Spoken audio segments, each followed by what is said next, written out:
여러분 안녕하십니까? 신문을 보는 시간 아침엔 매일경제입니다. 주요 일간지의 일면 기사부터 보겠습니다. 먼저 동아일보입니다. 국방 투톱서 육군 열애. 어제 문재인 정부가 군 수뇌부 별 넷 인사를 했습니다. 7명에 대한 인사를 했는데 그 내용을 일면에 싣고 있군요. 내용을 좀 보면 해군 출신 국방장관 이어 합참의장에 공군 정경두 내정. 공군이 합참의장이 됐군요. 그 밑에 보면 창군 이후 처음으로 육군이 배제된 인사였다. 청와대는 3군 군용 발전 개혁의 신호탄이다. 이렇게 인사 의미를 설명했습니다. 다음 신문 보겠습니다. 역시 군 인사 내용을 일면에 실었는데 23년 만에 공군 출신 합참의장. 공군 출신이라는 점은 방점이 높군요. 내용을 보면은 문 대통령 군 수뇌부 인사 7명, 합참의장 정경두, 육군참모총장의 김용호 등 이런 인사를 했다라는 내용을 역시 경향신문 싣고 있습니다. 다음 신문 보겠습니다. 서울신문이군요. 문 가습기 살균제 사과, 피해 구제 재원 확대다 이렇게 돼 있습니다. 어제 문재인 대통령이 청와대로 가습기 살균제 피해자들을 초청을 해서 사과를 하고 앞으로 정부가 적극적인 구제 노력을 하겠다고 약속을 했습니다. 내용을 보면 문 대통령 확실한 원인 구명에 최선을 다하겠다 이렇게 얘기했고요. 피해자들은 특검으로 재수사를 했으면 한다고 요청을 했습니다. 다음 신문 보겠습니다. 자, 한국일보인데요. 위기의 검찰, 9년 늦은 과거사 사과다 이렇게 돼 있습니다. 어제 문무일 검찰총장이 기자회견을 통해서 앞으로 향후 검찰이 이런 방향으로 개혁을 하겠다라고 밝혔는데 그 내용을 실었군요. 문 총장, 시국 사건 인권 보장 다하지 못했다. 과거 인혁당 사건들을 거론하면서 이런 얘기를 했고요. 사법부 2008년 사과디 판결 바로잡아. 요 얘기는 사법부의 경우는 2008년에 과거에 대한 잘못을 뉘우치면서 판결을 바로잡고 하는 일을 했는데 검찰은 사법부보다 무려 9년이나 늦게 이제 와서 사과를 했다. 내용을 전하면서 약간 비판하는 기사고. 다음 신문 보겠습니다. 자, 이번엔 조선일보인데요. 북한 새벽 2시에 서울 불바다 위협.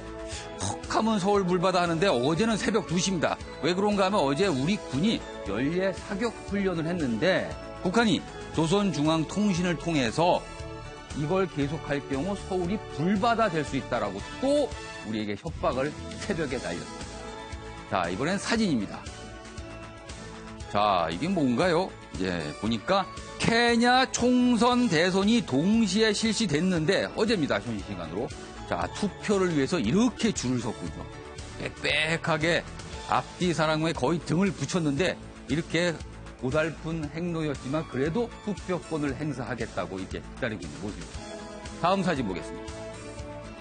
자, 이번에는 만평인데요. 볼까요?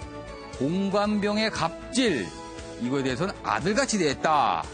선거 공작은 악질적으로 했는데 치졸한 정치보복이다 이렇게 변명을 했고요. 반성 없는 총질 과거에 했는데 이거에 대해서 이거는 폭동이니까 했다. 최근에 논란이 되고 있는 여러 가지 현안 그리고 인물에 대한 만평이었습니다. 자, 지금까지 일면기사 봤고요. 저와 함께 오늘 날카로운 해설을 해주실 네 분 모셨습니다. 자, 먼저 맹정섭 경기대 교수 나오셨고요. 소종섭 전 시사저널 편집국장, 그다음에 김성수 문화평론가, 이수희 변호사 네 분 나오셨습니다. 네, 안녕하세요. 자, 본격적으로 신문 읽기 들어가 보겠습니다. 저녁 연기 박찬주 너무 큰 무리 죄송하다. 어제 하루 종일 논란이었는데요. 어제 군 검찰에 출두한 박창주 대장이 이런 말을 남겼죠. 자, 내용을 좀 보겠습니다. 국방부 창군 첫 정책 연수 명령. 이것이 무엇인가 하면 국방부가 8일 공관병에 대한 갑질 의혹으로 형사 입건된 박창주 육군 대장에 대해 전역 연기를 결정했다. 그런데 그대로 하게 되면 문제가 되니까 어떻게 내리냐면 정책 연수라는 보직을 냈습니다. 어제 군 인사가 있었는데 원래 군 인사가 있었을 경우에는 대장의 경우는 자동으로 전역이 된다 그러네요. 근데 군인 신분을 유지하기 위해서 정책 연수라는 어떻게 보면 약간 꼼수일 수도 있을 것 같지만 군에서는 어쩔 수 없는 조치였다. 군인 신분을 유지해서 수사를 받기 위해서라고 했는데 그 내용을 싣고 있습니다. 그 옆에 기사도 보겠습니다. 갑질 박찬주 대장 군 검찰 소환 무리 일으켜 죄송하고 참담하다 이렇게 얘기했습니다. 어제 군 검찰에 출두하면서 한 얘기인데 자, 군 검찰 수사 내용이 조금 더 있군요. 군 검찰은 공감병 출신 제보자들도 참고인 자격으로 소환을 통보하고 박 대장 부부에 대한 강제수단 전환 등도 검토 중이다. 자, 공감병 출신들을 좀 더 데리고 와서 군 검찰이 조사를 한다는데 추가적인 의혹이 아마 나올 것 같습니다. 옆에 보면 또 추가적이 있는데 어제 군 인권센터는 박 대장이 육군 참모차장으로 부임할 때 7군단장 시절 공감 비품을 가져간 의혹들을 추가로 얘기했다. 이렇게 돼 있습니다. 자, 맹정석 교수님. 박찬주 대장 얘기는 연일 나오고 있습니다. 지금 뭐 부부가 조사를 받는 얘기부터 추가적인 의혹. 그리고 여기도 나왔지만 과거에 공관병 출신에 대한 참고인 조사를 군검찰이 한다면 아무래도 의혹이 더 나올 것으로 보입니다. 그렇습니다. 앵커 말씀대로 지금 만약에 내보내게 되면은 민간인 신분에서 조사를 받기 때문에 군 차원에서 엄격하게 조사를 해서 소위 파면 등 뭐 그 엄중한 처분을 할 걸로 보이는데요. 저는 어제 박찬주 대장이 그 군 검찰에 출두하면서 보이는 모습, 본인이 운전하는 모습이라든가 또 이런 것들이 지난 35년간 군에 봉직하면서 아마 본인에 대한 그런 자화상, 다시 말하면은 지나온 35년의 군의 외기를 돌아보는 그러한 하나의 되돌림이 되지 않았는가 판단을 하고요. 조사받는 내내 15시간이라는 시간이 공감병이 15시간 내내 근무하면서 느꼈던 갑에 대한 느꼈던 의뢰 아픔 이런 것들에 대한 반성의 시간이 됐으면 했던 그런 하나의 반추를 해봤습니다. 그러니까 앞으로 이러한 그 사실 육군 대장이라고 하면은 8명 중에 한 분 아니에요. 어마어마한 자리고 장관급입니다. 그렇습니다. 예. 그리고 예우라든가 이런 것들이 소위 대단한 자리인데 국민이 주는 어떤 돈과 옷을 입어야 될 또 이러한 그 스타가 퍼스타가 소위 뭐 아까 앵커 말씀대로 냉장고를 뭐 9대를 뭐 집에 뒀다거나 이런 문제. 대통령도 지금 칫솔까지 본인의 자부담으로 쓰고 있다고 하지 않아요? 그것도 근처에 아주 싼 걸 쓴다고 그럽니다, 대통령은. 그렇습니다. 대통령도 그러할진데 통수권자에 반하는 이러한 행위는 차제의 국방개혁을 하는 데 있어서 아마 엄단한 하나의 바로미터가 되면 좋겠습니다. 15시간을 조사를 받았다고 하는데 과연 그 시간 동안 어떤 반성을 했는지 모르겠습니다. 어제 박찬주 대장이 군 검찰 조사를 받고 나오는 모습, 들어가는 모습이 있는데 저희가 영상으로 준비했습니다. 모든 것은 검찰에서 소상히 밝히겠습니다. 우선 먼저 국민 여러분께 너무 큰 무리를 일으켜 드려가지고 정말 죄송한 마음이고 참 참담한 심정입니다. 검찰 조사에 성실히 임하도록 하겠습니다. 당분간 군인 신분으로 조사를 받으시게 될 것 같습니다. 저는 아직 통보받은 거 없고요. 제가 전역 지원서를 낸 것은 의혹만으로도 그것은 자리에 연연하는 모습을 보이고 싶지 않아서 제가 전역 신청을 한 것이고 아직 저희 신변에 관한 것은 통보받지 못했습니다. 억울하다는 생각은 안 드시나요? 그런 생각 없습니다. 성실히 조사에 임하겠습니다. 감사합니다. 정말 전자팔찌는 개인 돈으로 구매하시는 건가요? 소상히 받습니다. 네, 성실히 조사에 임했습니다. 저로서는 그나마 이렇게 소명할 기회가 있다는 것이 너무나 감사했습니다. 감사합니다.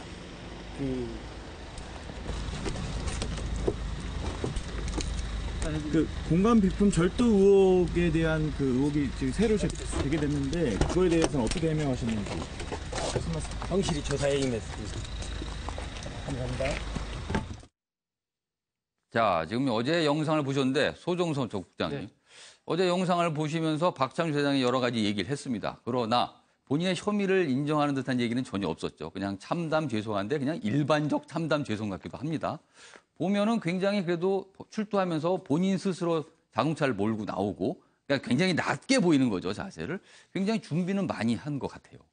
전날 이제 박 대장의 부인이 예. 그 고급 승용차를 타고 나왔지 않습니까? 예, 예. 그런 것에 대해서 또 여러 말이 많았죠. 또 예, 그걸 말이 가지고. 많았죠. 곱지 않았죠. 아마 그런 부분을 본인도 의식을 했던 것 같고 그래서 직접 본인이 운전을 해서 또 중형 승용차를 네, 낮춰서 이렇게 출두를 했습니다. 그런 모습 자체는 어쨌거나 그냥 무리를 일으킨 이런 부분에 대해서 국민들께 죄송하다는 본인 말대로 그게 맞는 행동이라고 보고요. 하지만 이제 지금 그 본질적인 여러 가지 이 박 대장과 그 부인과 관련돼서 제기된 이른바 갑질 의혹 예. 그것이 결국 이제 본질이라는 측면에서 봤을 때는 지금까지 제기된 많은 사안들 이른바 뭐 그 공관병들을 거의 그냥 하인 부리듯이 부렸다는 너무 많은 의혹들이 제기가 됐지 않습니까? 이런 부분들이 이제 본인만이 아니고 어떤 군의 명예 이런 부분도 상당히 실추시킨 부분들이 있거든요. 아마 본인도 거의 뭐 평생을 군에 몸담았으니까 예. 그런 부분이 갖고 있는 어떤 무게감 이런 것들을 충분히 인식을 했기 때문에 저런 모습을 보였지 않나 싶고 저는 아마 뭐 본인이 어떤 조치든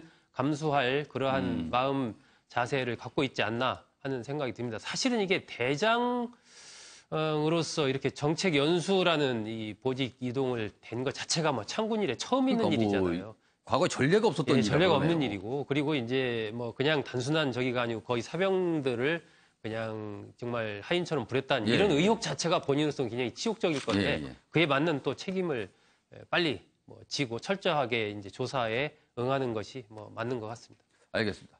이 질문은 이수희 변호사께 좀 드려야 될 것 같아요. 이 궁금한 것이 일단 이 정도 문제가 만약에 혐의가 확정이 된다면 처벌 수위는 좀 어떻게 될지 그리고 또 한 가지 그동안 논란됐던 게 과연 군인 신분을 유지한 채 조사를 받게 하는 게 나은 건지 아니면 군복을 벗기고 민간인이 돼서 조사를 받는 게 나은지 이걸 갖고 굉장히 많이 났는데 결국 군에서는 군인 신분을 유지한 쪽을 선택을 했어요.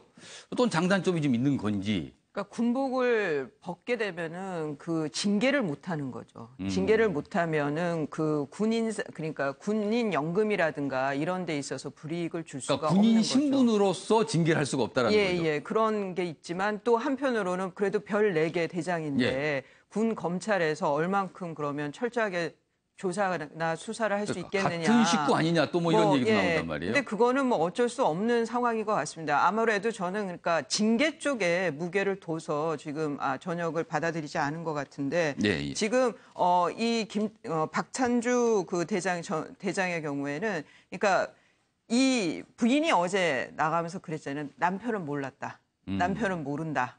그 얘기는 박찬주 대장이 그 갑질의 근데 또 대부분의 행위, 그 공분을 사고 있는 행위가 부인이 저지른 경우가 더 많은 거예요, 지금 보면. 그런 상황에서 박찬주 대장이 갖게 되는 법적인 책임을 최대한 아마 적게 하기 위해서 그 부인도 남편은 몰랐다라고 얘기할 거고 이 박찬주 대장도 내가 도의적으로는 책임을 질 수 있지만 법적인 책임까지는 지려고 하지 않을 거다. 저는 그렇게 보이네요. 김성도 평론가. 네.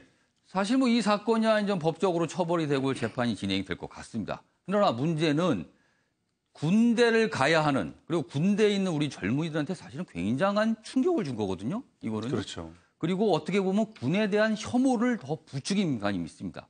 이걸 어떻게 합니까? 이 엄청난 사회적 비용은. 그것을 이제 그 송영무 국방부 장관 그리고 새로 그 임명되시는 합참의장 이런 분들이 해결하기 위해서 대책을 마련을 해야 되지 않나 생각이 들거든요. 지금 그 육군 그 대장이라고 하는 엄청난 그런 권력들을 이러한 사병들을 착취하는 데 사용을 했다는 그런 상황들이 심지어 경계병 보고 텃밭 농사를 지으라. 예, 그렇습니다. 이제 그런 얘기들을 갖다 보면 심지어는 지금 의혹 나오는 것 중에서 도저히 이해할 수 없는 의혹 중에 하나는 공간 이사 갈 때 그 비품 가져갔다는 거 아니에요. 이거는 절도거든요, 절도. 그 무거운 냉장고를 왜 그렇게 많이 그러니까요. 군의 기물을 절도한 거예요, 사실은. 그런데 그거를 군이 또 발견하고도 이게 만약 사실이라면, 의혹이 아니라 사실이라면 발견하고도 대장님한테 이거를 달라고 할 수 없으니 그냥 하나 더 사자.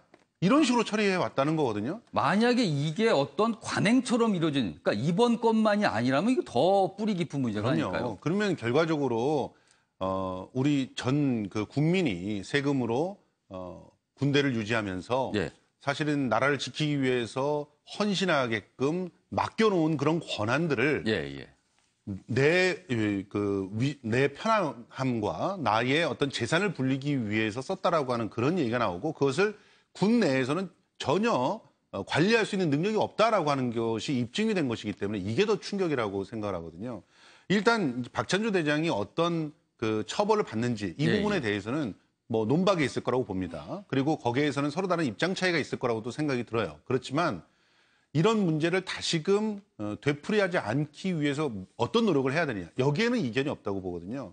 그러니까 확실하게 이런 갑질들이 나오지 않게 하는 시스템을 만들어야 되고 그런 측면에서 군의 고위 간부들에 대해서는 민간의 일정한 감시들이 좀 있어야 된다. 그런 측면의 그 다양한 그런 대책들을 이번에 군에서 좀 마련을 해주시길. 그게 군 개혁이 어떻게 보면 가장 중요한 부분 중에 하나가 될 것 같다. 그런 생각들이 듭니다.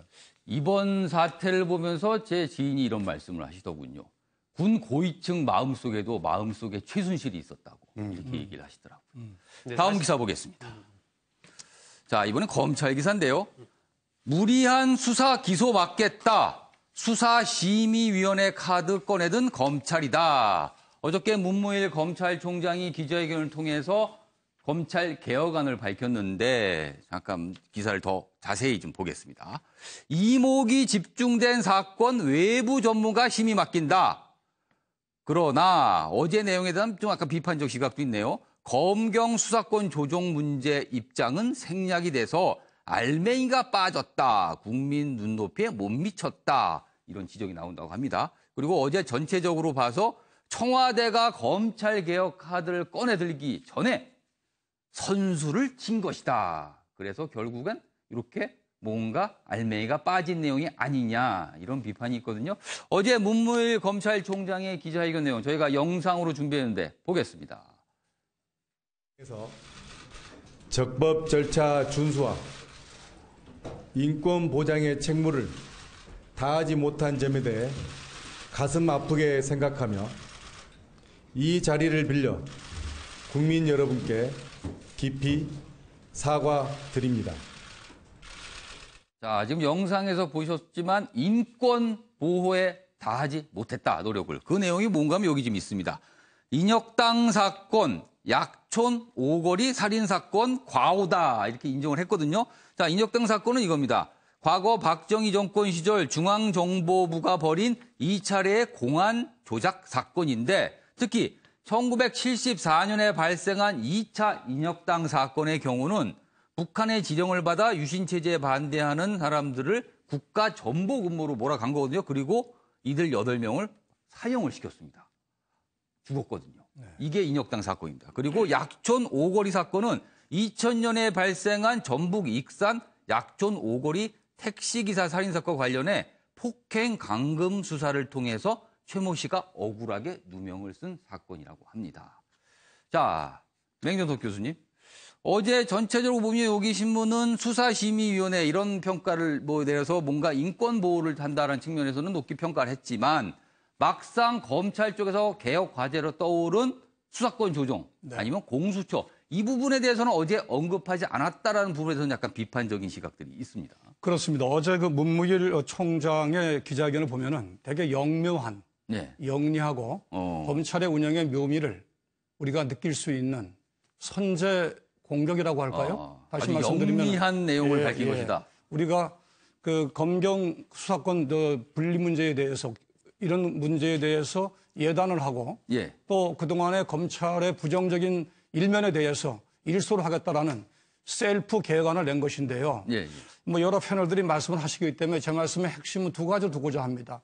첫째는 인혁당 사건입니다. 앵커 말씀대로 75년의 4월 9일이죠. 8명의 인혁당 사건에 우리 이제 지금으로 치면 제도보다 10년 많은 선배들입니다. 그분들 중에서 한 분이 여정남이라는 학생이 있어요. 경북대학교 총학생회장입니다. 당 31살이에요.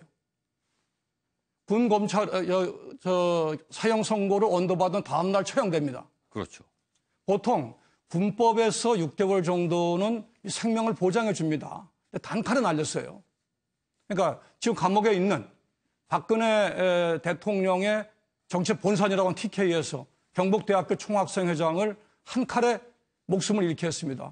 아침 방송에서 이런 말씀이 죄송합니다만은 그분의 눈물이 저는 어떤 면에서는 오늘의 이 촛불의 어떠한 힘 또 박근혜 전 대통령의 아픔으로 이어졌다고 보고요. 또 하나는 강기훈 대필 사건에 대해서는 사과가 없었잖아요. 이건 문제가 있는 것이죠.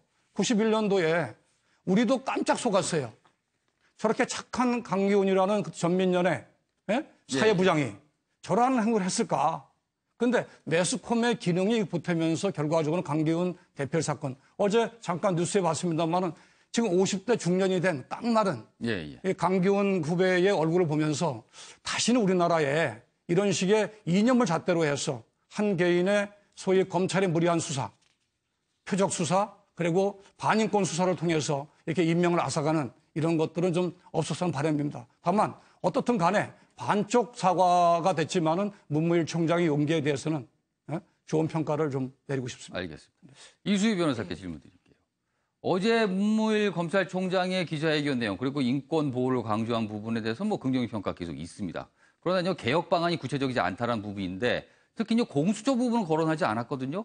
근데 그 부분에 보면 사실은 청와대가 검찰 개혁을 강하게 밀어붙이기 전에 선제적으로 검찰이 나서서 이렇게 가고 있다는 걸 보여준다. 그래서 결국에는 개혁 의지가 그다지 높지 않은 게 아닌가. 뭐 어제 이런 우려가 나왔는데 좀 어떻게 보십니까? 그 이제 문무일 그 신임 검찰총장이 임명장을 받을 때 한시를 읊었죠. 그렇죠. 그때 다들 이제 평이 이거는 그 청와대와 약간 결이 다른 거 아니냐. 한시 내용이 뭔가 약간 좀 뜻이 다르다. 뭐 이런 데 방점이 있는 것 같았어요. 이건 저는 그 문무일 그 검찰총장의 경우에 내부 승진 인사인데 검찰 조직에 대한 충성도와 애정이 훨씬 높죠. 그럼 저는 당연히 이렇게 방어적으로 나올 거라는 거는 충분히 다 예상을 했을 거고 청와대도 이런 기류가 뭐 의외다라고 생각하지는 않을 것 같아요. 그래서 아마 청와대와 법무부 그 편하고 그리고 검찰총장과 검찰의 조직과의 한바탕 큰 대립과 갈등이 있지 않을까. 하지만 이전에 이제 최순실 게이트에서 보여준 검찰의 신뢰 추락이 너무 컸기 때문에 여론 면에 있어서는 검찰이 굉장히 불리하다라는 생각이 들고 그렇다라고 하면은 뭐 공수처라든가 뭐 검경 수사권 조정은 너무 갈등이 큰 문제이기 때문에 그거는 차치하고라도 공수처 정도는 신설되는 것이 더 가능성이 높지 않을까 보이네요. 이번으로 끝나는 게 아니라 또 한 번의 검찰개혁 기자회견이 있기를 기대해 봅니다. 이번엔 정치권 기사로 한번 넘어가 보겠습니다. 뭉치는 친한, 당직버린 비안, 본격 세대결이다. 이런 제목이 달렸네요. 전당대회 20여일 앞둔 국민당의 모습이 지금 이렇다고 합니다. 내용을 보면 원내 안철수 지원군 최대 15명이 생겼다. 당 의원 절반 가까이는 모일 것이다. 절반이니까 40명의 절반, 20명쯤 되겠네요. 자, 반면에 전당대회 준비위원회에 속해 있는 황주홍, 장정숙 의원은 사퇴를 했다. 여기는 이른바 비안으로 속합니다. 이분들은 안철수 전 대표의 당대표 도전에 반발하고 있는 거거든요. 비안계는 별도 교섭단체까지 논의한다. 이 교섭단체에 나오니까 탈당 얘기가 벌써 나오고 있는 건데 어제 안철수 전 대표가 이런 상황에 대해서 본인의 입장을 밝힌 영상이 있습니다. 보겠습니다. 제 미래보다 당의 생존이 더 중요하다입니다. 그래서 저는 정말 당과 운명을 같이 할 겁니다. 창당 때도 그랬고 이번 지방선거를 임하면서도 그 각오는 마찬가지입니다. 단순히 당대표가 아니라 정말 지금 비상상황인 당을 살리는 사람을 뽑는 선거입니다. 이제 후보자들을 보고 판단하시면 됩니다. 자, 지금 뭐 영상을 보셨는데 소정섭 국장님. 안철수 전 대표는 굉장히 의지가 강한 것 같아요. 반면에 당은 이런 기사대로라면 지금 쪼개지고 있는 모습이 나타나는 것 같습니다. 국민의당 이거 어떻게 됩니까? 지금 뭐 쪼개진다기보다는 일단 이제 전당대회 국면으로 이제 국면 자체가 바뀌어서 확 굴러가는 거죠. 그동안에 이제 안철수 전 대표의 출마 여부를 둘러싸고 이제 뭐 찬성하는 파와 반대하는 파가 이제 격돌하는 그런 국면이었다면 안철수 전 대표의 전당대회 출마가 이제 기정사실화되면서 전당대회 국면에서의 서로의 이제 주도권을 확보하는 쪽으로 국면 자체가 바뀌어서 흘러가는 것이고요. 지금 이제 일부에서 제기됐던 이른바 동교동계 인사들의 탈당이라든지 이런 부분들은 최소한 지금 국면으로 봤을 때 전당대회 전에 현실화될 가능성은 없다라고 보여지고 결국 안철수 전 대표에 반대하는 다른 그룹들은 정동영, 천정배 두 사람의 이제 후보를 단일화하는 쪽으로 점점 흐름이 이제 그쪽으로 흘러가고 있는 것이고 안철수 전 대표는 나의 출마를 무조건 반대하지 말고 당신들도 그럼 당을 어떻게 살릴 것인지 비전을 제시해라. 이렇게 이제 공세적으로 나오면서 점점 국민의당 전체가 이제 전당대회 안철수 지지냐 아니면 정동현, 천정배 지지냐 어떤 이러한 국면 그리고 구도가 이제 어떻게 바뀔 것이냐. 최근에 어제 결선 투표제 도입하는 걸로 결정이 됐지 않습니까? 이런 어떤 제도상의 또 변화가 있었기 때문에 아마 지금 현재 벌어지고 있는 흐름은 결국 전당대회에서의 당 대표 패권 싸움이 본격화되고 있다. 뭐 이렇게 봐야 될 것 같습니다. 그러니까 당이 쪼개질 정도의 갈등이 아니라 사실은 전당대회를 앞두는 경쟁이 조금 과격하게 일어나는 것이다. 뭐 이 정도 시각이신 것 같은데요. 그렇습니다. 저는 오히려 이제 문제는 누가 당대표가 되든 그 이후에 이렇게 현재 상황에서 봤을 때는 일종의 호남파와 비호남파의 갈등 이것이 계속될 것이기 때문에 내년 지방선거를 앞두고 물밑에서 계속 지리한 싸움들이 펼쳐지면서 이제 일부의 이탈이 또 있을 가능성이 있고요. 이러한 것들이 계속될 것이기 때문에 누가 당대표가 되든지 그 사람이 과연 국민의당의 어떤 주도권을 확실하게 틀어쥐면서 이 전국의 이 4강 4당 체제에서 존재감을 국민의당이 확실하게 보일 수 있을 것이냐. 이것이 이제 중요한 국면이 이제 다가오고 있는 거죠. 그걸 관련돼서 여기 기사를 보니까요. 당초 안철수 출당까지 언급하면서 강력히 반발했던 게 이른바 국민의당 내 동교동계거든요. 그런데 어제 동교동계 고문들이 모였는데 결론은 이렇습니다. 출마를 철회했으면 좋겠다. 철회해라가 아니라 철회했으면 좋겠다. 이거는 나와도 뭐 어쩔 수 없는 거 아니냐. 약간 뒤로 물러났던 모습이다. 이거는 분위기가 뭔가요? 신경수 평론가.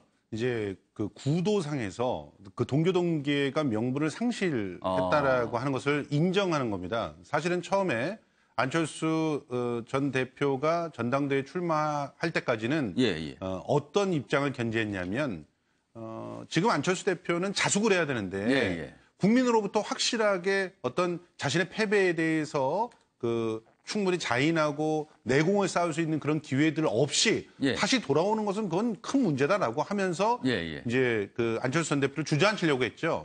근데 이제 주저앉힐 수 없다는 사실을 알게 된 다음에는 선택할 수 있는 길이 그러면 탈당이나 혹은 분당 그런 걸로 갈 것이냐.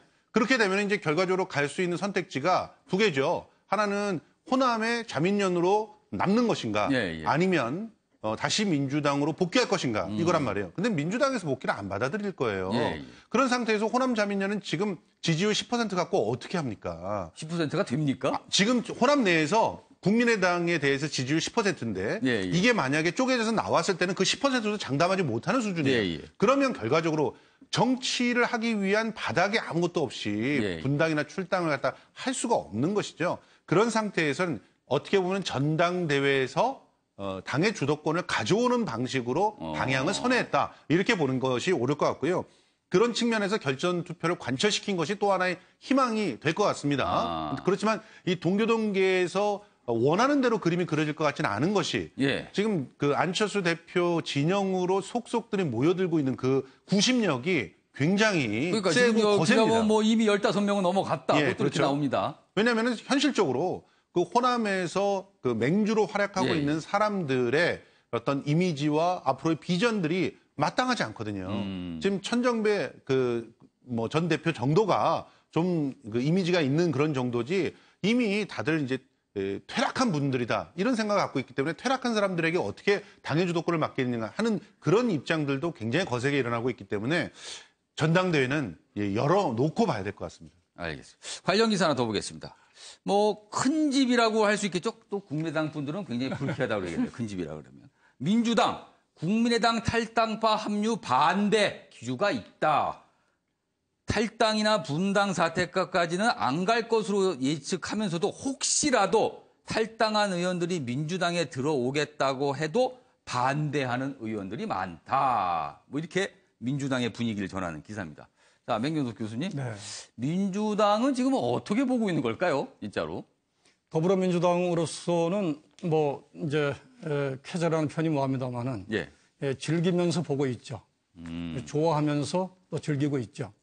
근데 그 지금 이제 여러분들이 말씀을 하셨습니다만은 지금 친한과 반한의 대결이 예. 국민의당으로서는 이제 소위 마지막 이제 결전을 앞두고 있는 거 아니겠어요? 내년 지방선거가 있고 또 2020년 공천권이 있지 않습니까? 근데 저는 그 안철수 전 대표가 쓸 수 있는 카드가 10개라 그러면은 한두 개 카드가 남았잖아요. 근데 한두 개 카드를 너무 빨리 쓴 것 같아요. 지금 상황이 그렇습니다. 예를 들어서 지금 동교동계를 중심으로 하는 소위 반한 세력들이 갖고 있는 명분은 안철수 전 대표가 패한 원인은 두 가지라고 보는 것입니다. 하나는 뭐냐 하면은 지난번에 그 소위 TV 토론 과정에서 사실 대통령 후보로서는 대단히 현격한 미달점이다라는 걸 보여줬고요. 또 하나는 대통령 후보가 함께 있었던 한 식구였던 문재인 전 대통령 후보를 갖다가 아들 문제를 공격하는 모습. 이런 것들이 대단한 상처를 안 맞거든요. 이런 부분들이 지금 해체가 되지는 않았잖아요. 이런 과정에서 친한 쪽과 반대에 있는 반한 쪽에서는 사실은 내년 선거는 뻔하거든요. 현재 50%대를 질주하고 있는 더불어민주당의 입장에서는 국민의당의 세력을 받을 이유가 없는 것이에요. 받았다가는 내환에 시달립니다. 또 이거를 받았다가는 더불어민주당을 지지하고 있는 많은 다수의 일반 대중들로부터 중간층으로부터 봐라 뻔하지 않냐. 본대와 이중대가 합쳐지는 건 아니냐. 이런 부분들은 오히려 자유한국당과 바른정당의 연합으로 또 이동시켜줄 수 있는 힘의 축이기 때문에 더불어민주당으로서는 결론적으로 이 상황을 예의주시하지만은 속으로는 즐기면서 그러면서 보고 있다. 저는 이렇게 보고 있습니다.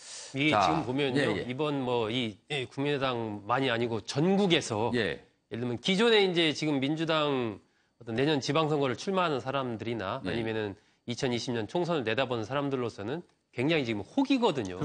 그런데 국민의당이나 예를 들면 이제 거제도 같은 경우도 지금 자유한국당을 시장이 탈당을 했습니다. 그러니까 당장 민주당 지역위원회에서 민주당 입당을 반대한다 이렇게 나오거든요. 과거 같으면 오히려 환영해서 지방선거에 내보내려고 할 텐데 지금은 이제 지금 흐름으로 봐서는 내년 지방선거에서 우리가 굉장히 유리한 상황이기 때문에 굳이 받을 필요가 없고 오히려 지금 들어오면 우리가 내가 갖고 있는 기득권을 뺏길 수 있다. 경쟁만 더 강하게 된다. 뭐 이렇게 그렇습니다. 지금 그렇기 때문에 호남이 아니고 막 모든 지역에서 지금 그런 싸움이 물밑에서 지금 치열하게 이미 벌어지고 있습니다.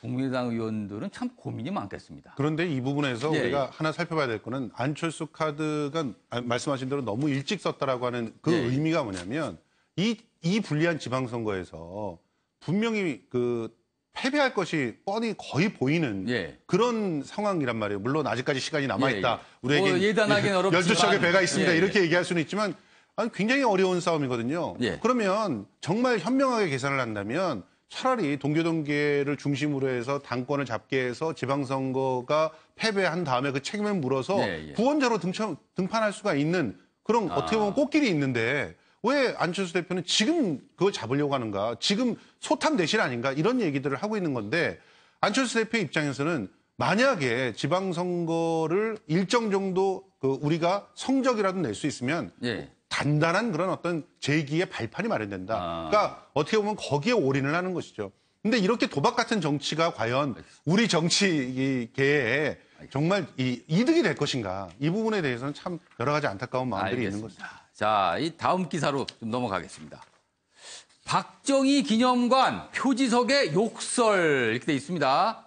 이게 무슨 얘기인가 하면 서울 마포구 상암동에 박정희 대통령 기념 도서관이 있습니다. 그런데 여기에 어제 가로 3m, 세로 2.5m 크기 표지판 앞뒤에 누군가 빨간 스프레이로 욕설을 써놨습니다. 여기 신문에 보면 이렇게 돼 있습니다. 뭐 시청자분께서는 대략 어떤 글이 쓰여있는지 아실 테지만 방송에는 적합치 않은 표현이 등장했네요. 아무튼 이런 욕설이 쓰여 있어서 경찰이 지금 수사에 나서고 있다 이런 얘기입니다. 이건 뭐 이럴까요? 이수희 변호사. 자, 이거는 글쎄요. 사실 박정희 전 대통령 관련된 여러 가지 장소들, 특히 구미 이런 데는 생각 불이 나기도 하고 여러 가지 순환을 겪고 있는데 서울에 이런 표지석에 욕설 스프레이가 등장을 했습니다. 제가 어제 아침에 저 앞을 지나갔는데 지나가셨어요? 저 표지석에 이렇게 뭘 씌워놨대 천을 씌워놔서 저는 저게 왜 있지 했더니 이런 일이 있었네요. 이걸 못 보게 씌워놨군요. 예.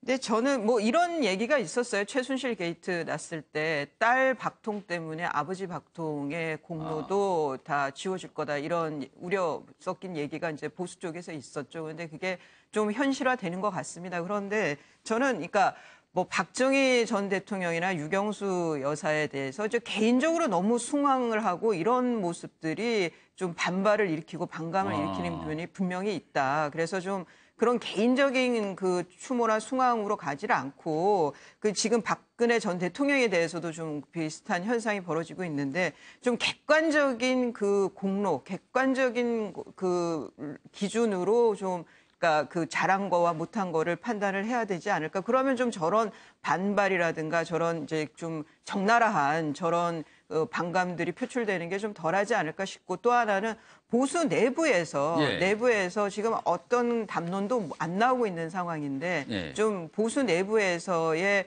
그 좀 깊은 그 고민이 있어야 되지 않을까 그런 생각도 드네요. 요 관련 기사 좀 하나 보겠습니다. 유경수 추모식 옥천군은 지원하지 말라 이렇게 제목이 달렸습니다. 지역 진보단체에서 반발하자 애향회 이 추모식을 주최하는 곳이죠. 애향회가 자체 재원으로 하겠다 이렇게 됐습니다. 기사 내용 좀 보겠습니다. 오늘은 15일 충북 옥천의 옥천여선회관 광장에서 유경수 추모식이 열리는데 원래 당초 옥천군은 예산 253만 원을 지원할 계획이었다고 합니다. 그러나 지역 내 시민단체 등이 반발하자 왜 군이 이런 행사를 돈을 대느냐 반발하자 옥천군에서는 고민 중이었거든요. 그런데 이 행사를 주최하고 있는 옥천 애향회는 그렇다면 예산 지원을 받지 않겠다. 이렇게 해서 지원이 무산됐다. 이런 기사가 실리고 있습니다. 자, 세상이 바뀌긴 바뀌다 봅니다. 무려 5년 전인가요? 박근혜 정부가 출범할 당시에는 새마을 운동도 굉장히 무슨 해외 수출한다는 얘기가 있었고 박정희 전 대통령과 유경수 여사 관련된 시설이나 행사가 엄청나게 많이 열렸거든요. 그런데 지금 보면 유경수 추모식에는 지원, 예산이 들어가는 부분에다 반발이 있고 박정희 전 대통령 기념관에는 이런 욕설 스프레이가 나오는 현실이니까 세상이 바뀌었다는 게 참 실감나긴 합니다. 그런데 이제 세상이 바뀌었다라기보다 저는 이제 역사는 계속적으로 재평가되는 거 아니겠습니까? 실제로는 뭐 그 레닌 같은 경우도 그 러시아에서 얼마나 정말 열광적으로 숭상을 받았었어요. 그런데 지금은 그런 숭상이 없어졌잖아요. 레닌의 동상을 세운다는 것 자체가 마치 그 죄악처럼 느껴집니다. 그런데 그거 가지고 야 저게 갑자기 좀 문제가 생기는 거야. 뭐 그 공과를 갖다 따져야지 너무 뭐 그렇게 반응하는 거 아니야? 이런 얘기들을 하진 않잖아요. 실제로는 여러 가지 그 사회적인 담론 안에서 역동적인 평가들이 일어나는 것이고 그 평가에 따라서 다양한 그런 견해들과 또 다양한 입장들이 나올 수 있는 것이고 특히나 지금 박정희 대통령처럼 아주 논란이 심한 그런 그 부분에는 그러기 때문에 그 박정희 대통령이나 유경수 여사를 존경하고 좋아하는 사람들의 자세나 또 혹은 행보가 굉장히 중요합니다. 그런데 보세요. 지금 박정희 기념관의 표지석에 이렇게 욕설이 써져 있는 것은 박정희 개인에 대한 어떤 욕설이라기보다는 그들을 이제 둘러싸고 있는 사람들이 너무나 공공과의 약속을 지키지 않기 때문에도 이 문제가 있어요. 실제로 여기는 기념 도서관을 마련해서 공공에게 기부 체납하기로 한 시설 아닙니까? 그럼 당연히 도서관을 열었어야 되잖아요. 2009년도부터 지금까지 약속을 안 지키고 있어요. 지금도 여기는 그냥 마치 무슨 박정희 대통령을 기념하는 사당처럼 쓰고 있으니 이게 어떻게 세금이 들어갔는데 그렇게 쓰는 것을 용납할 수 있겠어요? 도서관이라는 이름이 붙은 게 머쓱할 정도로 실제로 그렇게 운영이 안 되고 있다. 전혀 안 되고 있습니다. 지금까지도. 그리고 이 상암동의 이 공간 때문에 상암동 주민들도 고통을 받고 있어요. 왜냐하면 공공 도서관을 갖다가 분명히 좀 마련해 준다고 약속을 했는데 자 여기가 이제 된다고 하니까 하면서 이제 기다렸던 부분들이 있거든요. 그러면 당연히 주민들의 입장에서 얼마나 불쾌하고 힘든 그런 상황이겠습니까? 그리고 이제 옥천의 그런 사례를 보면서도 그런 행사를 할 때는 자신들의 재원으로 또 좋아하시는 분들이 이렇게 하는 것들이 마땅하지 논란에 있는 상황인데도 세금으로 이걸 해달라고 주장하는 것은 좀 그 욕심이 과하다 이렇게밖에 볼 수 없기 때문에 그런 그 자세들을 갖다 견지함으로써 오히려 또 다른 평가들이 있을 때까지를 기다려야지 맞다 생각을 합니다. 박정희 전 대통령 확실히 논란이 주는 거예요. 이건 소종섭 전 국장께 잠깐 질문 드릴게요. 사실은 얼마 전에 박정희 기념 우표 논란도 꽤 있었고, 그리고 무슨 행사 논란도 있었고, 계속 이게 불거지고 있지 않습니까? 이거를 어떻게 좀 국민들을 달래거나 좀 해결해야 될까요? 이런 부분을. 결국 이번 이제 옥천군 같은 경우도 이번에만 지원을 하려다가 반대에 부딪히다 못한 게 아니지 않습니까? 예, 예. 과거부터 이렇게 쭉 오던 것들이 이제 달라진 시대 변화 예, 예. 속에서 그렇죠. 못하게 되는 상황이 되는 것이거든요. 예, 예. 이것이 이제 그 박근혜 전 대통령이 워낙 국정농단 사태에 휘말려서 이제 탄핵되면서부터 예. 많은 일들이 일어나고 있는 것인데 어떻게 보면 그런 흐름들은 자연스럽죠. 그러니까 어떤 변화 속에서 사람들의 마음도 변하게 되고 평가도 달라지게 되는 것이거든요. 그런데 네. 여기에서 이제 한 가지 아까 그 지금 상암동에 있는 그 박정희 전 대통령의 그 기념 도서관 예, 거기에 예. 스프레이로 어떤 낙서를 한다라든지 예, 예. 예를 들면 어떤 뭘 던진다든지 이러한 이것은 이제 다른 차원의 문제거든요. 그렇죠. 그러니까 그런 부분에 대해서 문제 제기를 하고 의견을 밝히는 것은 자연스러운데 그런 부분을 저렇게 표출하는 건 저거 이제 범죄로 연결이 그렇죠. 되는 거죠. 범죄가 돼버리죠. 예. 그러니까 저런 부분에 대해서는 다른 잣대로 봐야 되고 저 자체를 옹호해서는 안 된다고 저는 보고요. 또 이게 우리가 시대상도 이 과거에 예를 들면 일제 강점기 시대에 우리에게 굉장히 뼈아픈 현장이지만 서대문 형무소 같은 경우도 예, 예. 마찬가지입니다. 그런 것들을 보존함으로써 그것이 또 후대에 주는 교훈이 있거든요. 그러니까 그런 것들을 우리가 어떻게 살려가느냐의 문제, 이런 부분들이 더 중요한 것이고 그것을 어떤 사안을 접할 때 조금 더 우리가 포용적인 관점에서 하나의 교훈적인 관점으로 봐야지 그것을 없애야 될 하나의 잔재로만 본다면은 사실은 어떤 시기가 바뀔 때마다 남아있는 게 아무것도 없거든요. 예, 다 그냥 그렇게 없애버리면 끝이니까. 예, 예, 그러니까 그런 면에서는 조금 더 긴 안목의 어떤 그런 관점이 필요하지 않나 싶습니다. 욕설 스프레이보다는 차라리 그 앞에서 1인 시위를 벌이면 어땠을까 하는 아쉬움이 좀 남습니다. 다음 기사 보겠습니다. 자, 이것도 꽤 논란인 내용입니다. 수많은 여성 영화인들 성폭력 당하고도 감춰왔다.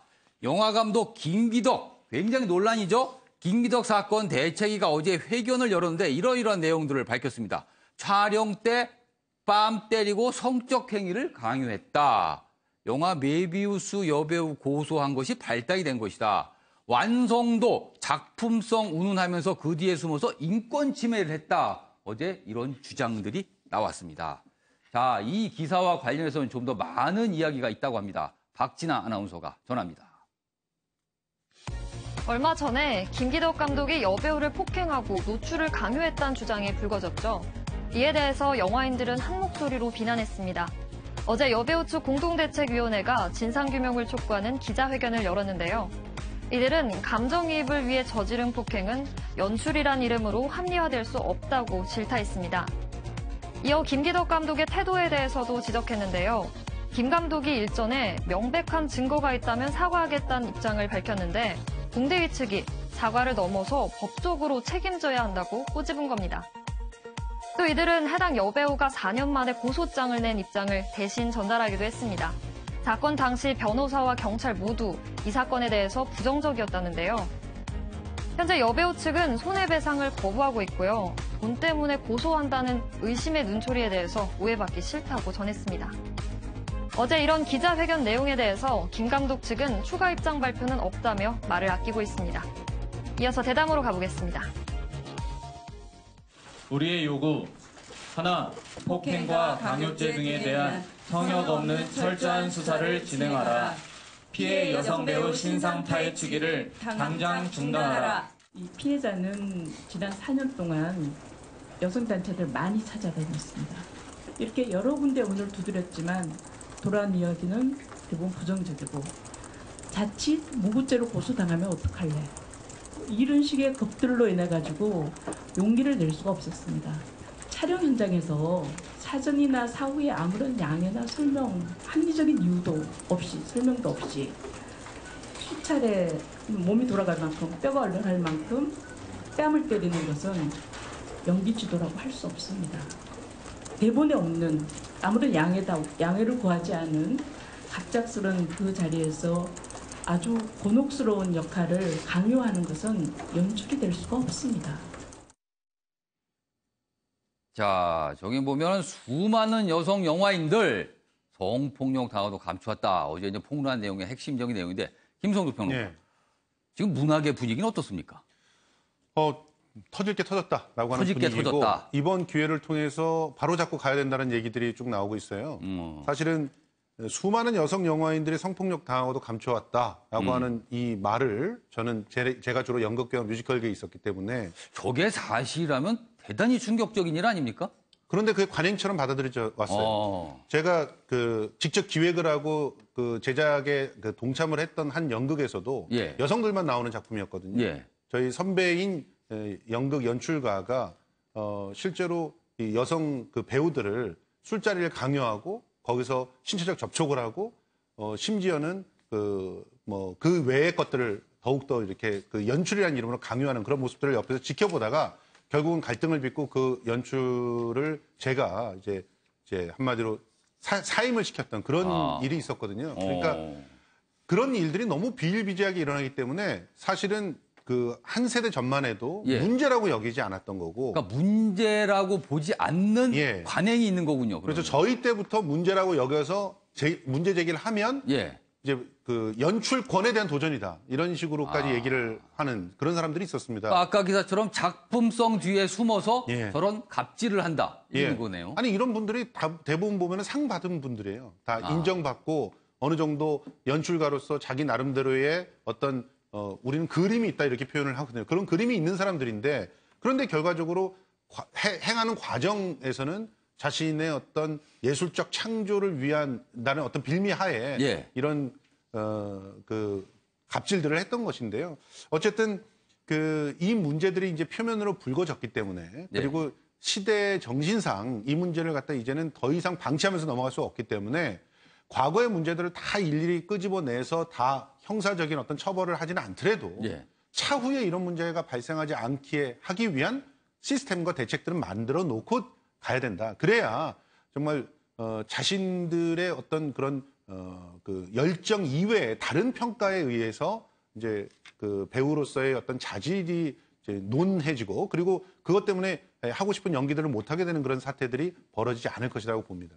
이수희 변호사. 예, 이게 이제 영화나 뭐 연극이나 다 이 경쟁이 워낙 높아요. 그러니까 수요를 이 배우를 하고 싶어하는 여성들이 굉장히 많은 거죠. 그러니까 이런 소문이 나고 뭐 그런 사람이래라고 그렇게 다들 알고 있지만 그래도 그 스타성이라든가 그러니까 이 감독들이라든가 연출자들이 그러면서 그런 사람이지만 또 출연하고 싶은 사람들은 또 계속 오는 거거든요. 그러다 보니까 퇴출은 안 되고 그대로 또 계속 굴러가는 거예요. 그래서 저는 이게 뭐 내부에서의 자정노릇 이런 거는 그냥 말뿐인 거고 한다고 하면은 저는 사법적인 처벌이 돼야 된다.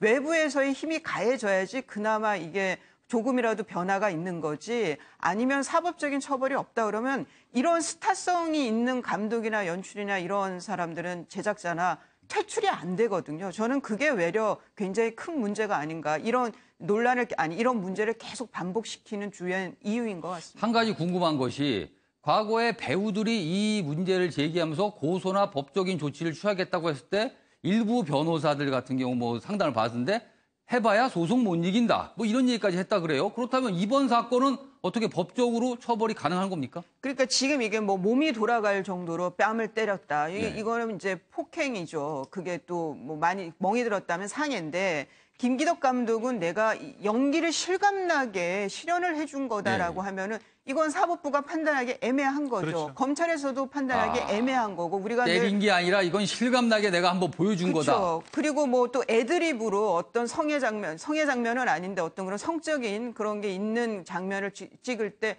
이게 나는 이 영화를 위해서 꼭 필요했고 뭐 그런 감독의 판단에 의한 거다라고 하면 참 이게 사법부가 개입하기가 쉽지가 않은 거죠. 아마 변호사들은 그런 점에 더 중점을 둬서 이거 고소해봐야 당신 상처만 입지 얻을 게 없다라고 해서 좀 부정적인 반응을 보인 것 같은데 좀 이 김기덕 감독의 이 사건의 경우에는 상징성도 워낙 크고 선례가 될 수도 있는 사건이기 때문에 좀 전향적인 검찰에서의 시각 변화가 있어야 되지 않을까 싶습니다. 소영석 부장님. 예, 김기덕 감독 사건도 마찬가지고 최근에 이제 뭐 재벌 종군당 회장 사건이라든지 그리고 또 작년에 있었던 유명 작가의 성추행 사건이라든지 그리고 아까 초입부에 우리가 얘기했던 그 박찬주 대장 사건이라든지 예, 예. 이런 것들의 공통점이 뭐냐면요. 시대의 변화, 시대의 흐름을 읽지 못하는 데서 생기는 사건이라는 거예요. 예를 들면은 공관병도 사실은 저도 이제 80년에 군에 갔지만 그 당시에는 공관병 그냥 다 그런 일 하는 걸로 그냥 생각했거든요. 그러니까 김기덕 감독도 마찬가지로 옛날에는 촬영 현장에서 그런 일 비일비재하고 아무 문제가 안 됐습니다.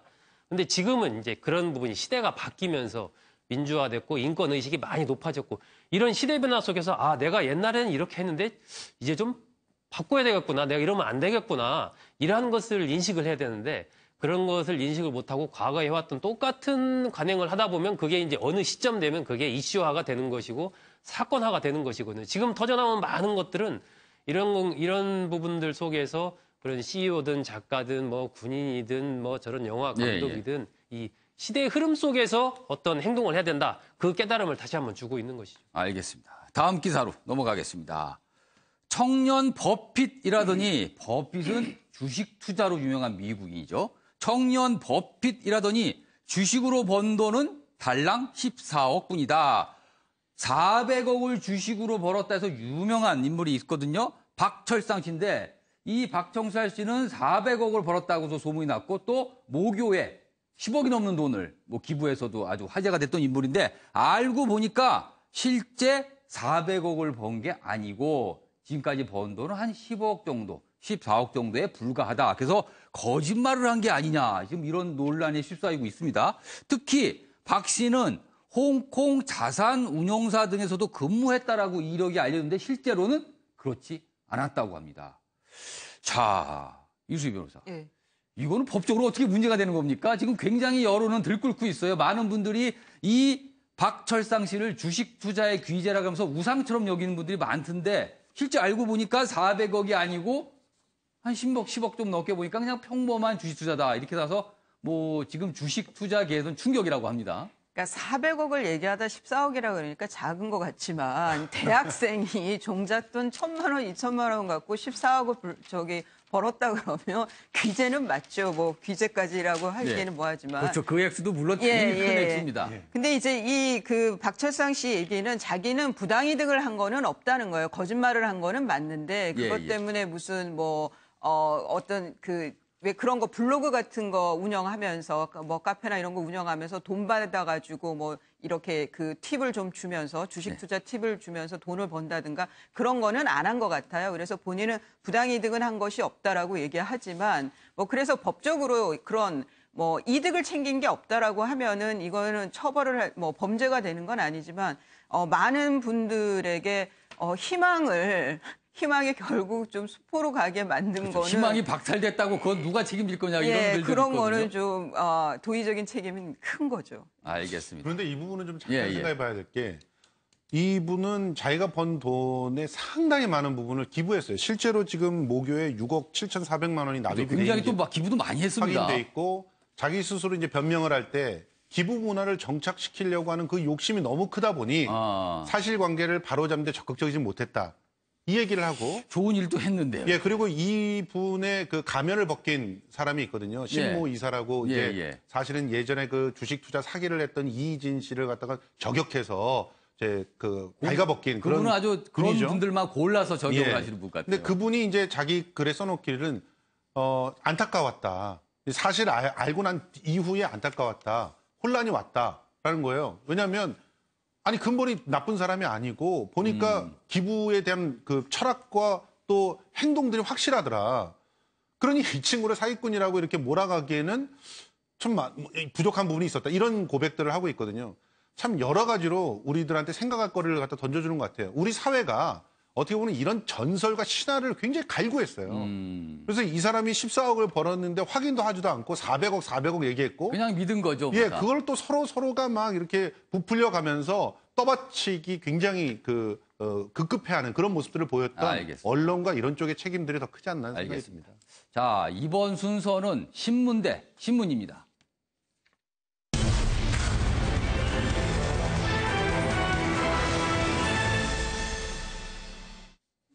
같은 주제를 다뤘지만 내용은 완전히 다른 두 개의 신문 기사를 비교하는 코너입니다.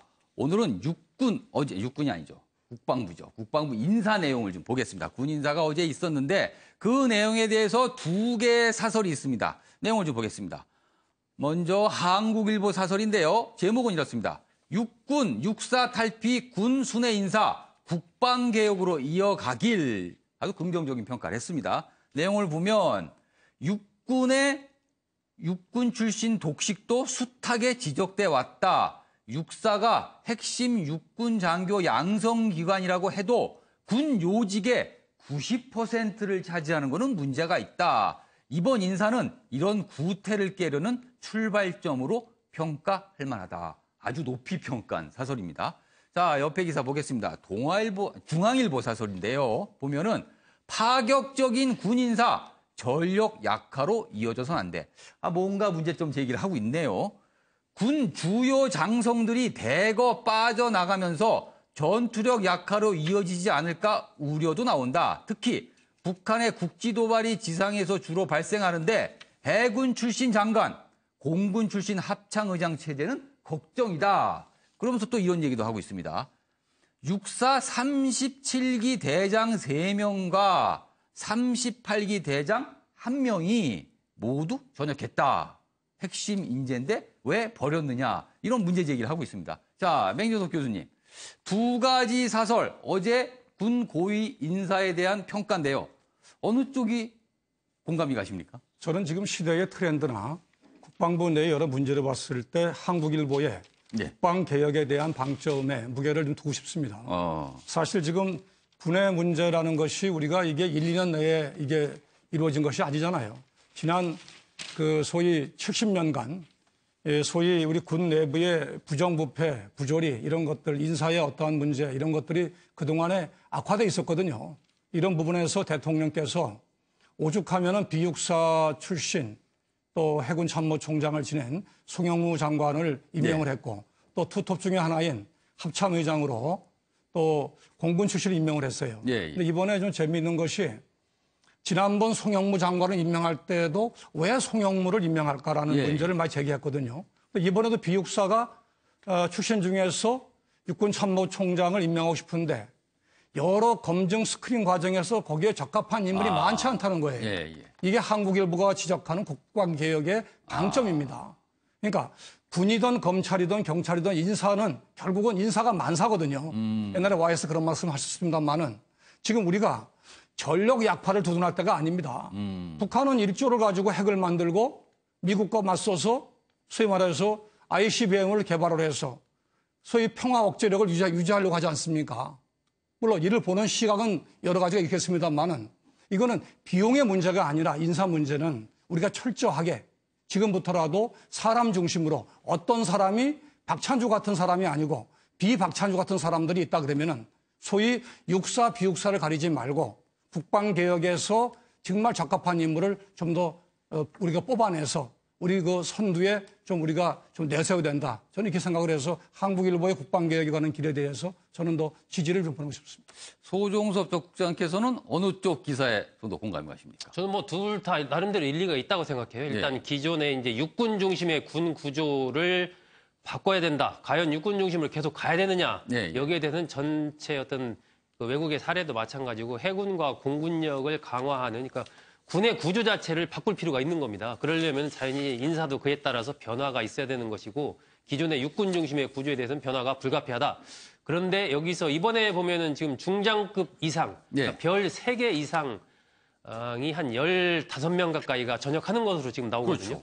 한 번에 그 정도의 인력이 군에서 빠진다는 것은 사실은 모르겠습니다. 우리가 그냥 민간 기업이라면은 좀 하나의 그냥 업무적인 시스템, 프로세스에 따라서 돼 있으니까 문제가 없을 수 있다라고 보겠지만은 군 같은 경우는 고도의 어떤 전투력에 대한 판단, 수십 년 동안 국가가 많은 돈을 들여서 어떤 투자한 인재들인데 나름대로 그 각각의 어떤 문제가 있었는지는 모르겠지만 그 정도의 인력이 한 번에 빠진다는 것은 지금처럼 이렇게 안보적인 상황이 중요한 상황에서는 걱정하는 국민들도 분명히 있거든요.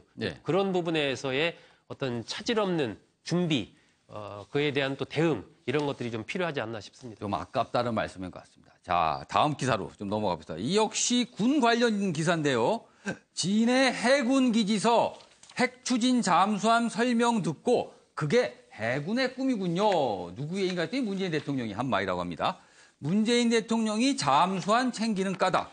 사실 최근에 문재인 대통령이 미국 트럼프 대통령과 통화하면서 한국도 핵 잠수함을 좀 갖고 싶은데 이거 좀 논의해보자 이런 얘기가 꺼냈거든요. 대통령 입에서 핵 잠수함 얘기가 나와서 그러면 문재인 대통령이 왜 이렇게 잠수함에 관심이 있을까? 이걸 분석한 기사입니다. 내용을 보니까 사실 문 대통령은 잠수함과 오랜 인연이 있다. 특전사 출신인 문 대통령은 2012년 대선 당시 방송 프로그램에서 군 복무 시절 잠수함 침투훈련도 했다. 그때부터 잠수함을 봤군요.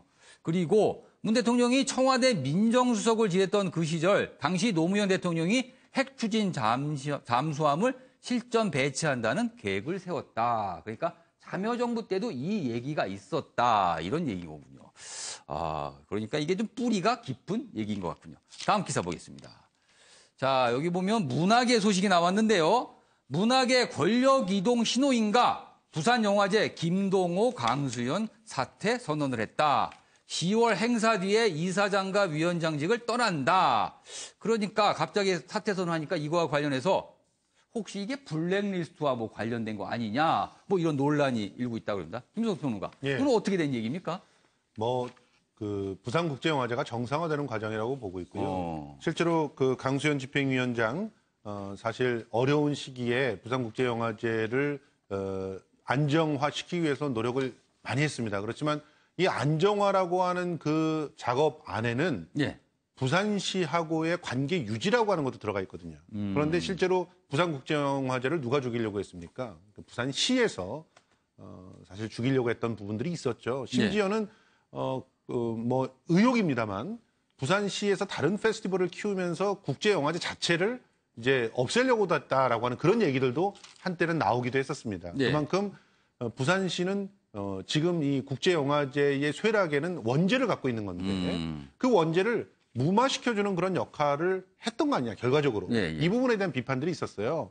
그래서 과도기에 그 어떤 완충을 했던 사람이라면 이제 새롭게 부산국제영화제가 재도약을 할 수 있는 그런 시기가 오지 않습니까? 이제 부산시의 권력도 바뀔 것이고 그렇게 되면 자리를 비워주는 게 맞다. 이렇게 판단을 했던 것 같고 마침 그때 부산국제영화제 직원들의 호소들도 있었던 것 같고요. 그래서 물러나는 것 같고 블랙리스트 문제는 지금 이제 김동호 이 위원장이 좀 갖고 있는 부분입니다. 사실 이 위원장이 박근혜 대통령하고 가까운 사이가 있었거든요. 그러면 블랙리스트가 아니라 화이트리스트 아닙니까? 그거는? 그러니까 이분은 지금 중앙일보에서 얘기하는 그런 이 맥락과 그 맥락과 또 블랙리스트에 대한 얘기와 이 얘기는 좀 두 개로 나눠야 되는데 그러니까 새로운 블랙리스트가 작용해서 이 사람들이 그만두는 거 아니냐 이런 의혹은 사실은 의혹일 뿐이고 그것은 존재하지 않는 것이고 김동호 위원장이 예전에 박근혜 대통령과 가까운 지근거리에서 문학에 관련하는 어떤 여러 가지 사업들과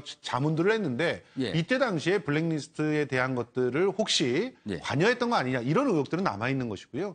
그런 부분에 대해서는 앞으로 밝혀질 그런 내용이라고 생각하고 부산국제영화제가 정상화되는 그런 과정 중에 하나다 이렇게 보시면 되지 않을까 생각합니다. 소정수 적부장님. 전체적으로 저희가 오늘 기사도 쭉 다루고 있지만 뭔가 그동안 조금 문제성이 있는 것들을 바로잡아가는 모습은 분명히 보이고 있습니다. 부산국제영화제도 그런 차원에서 좀 이해를 해야 되는 건가요?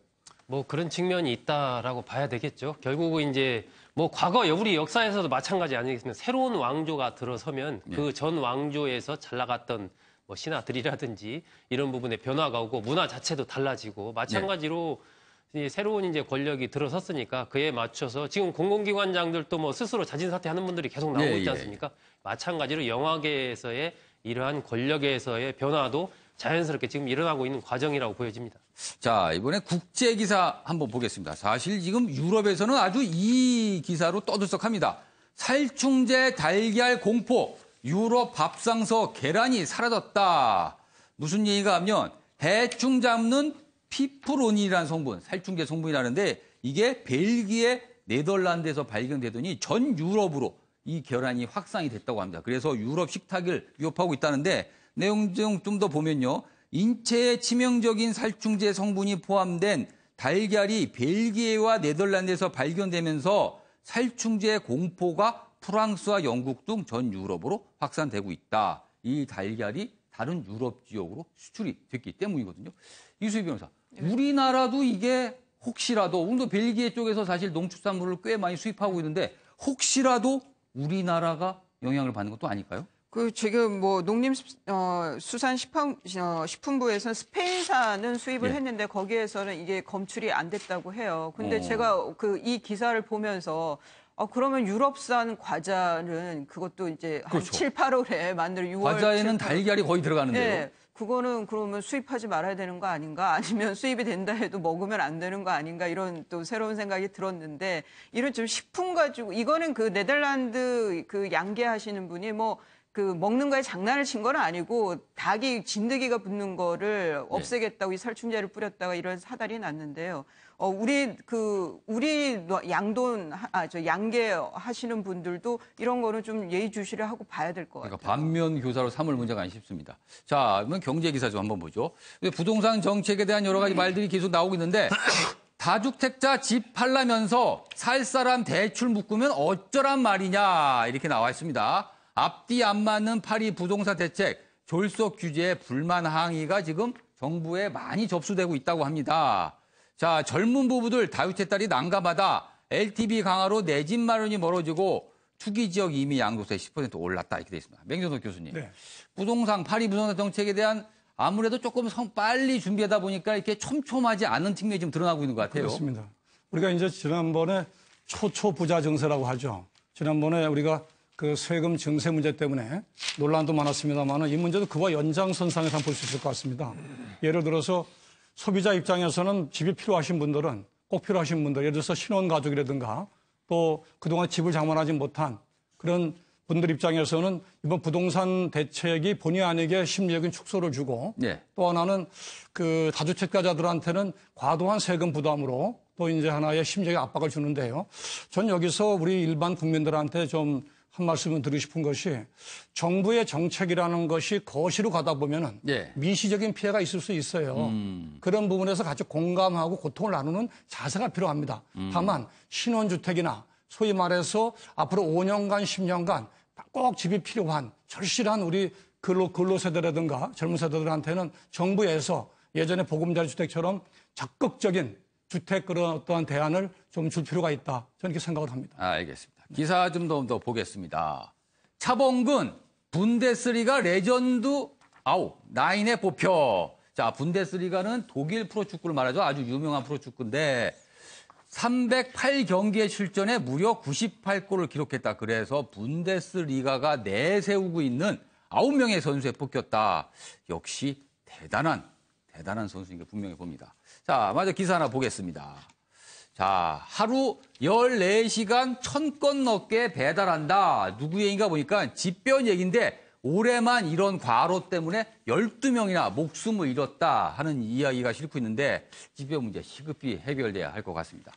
자, 오늘 준비한 내용은 여기까지입니다. 시청해주신 여러분 고맙습니다.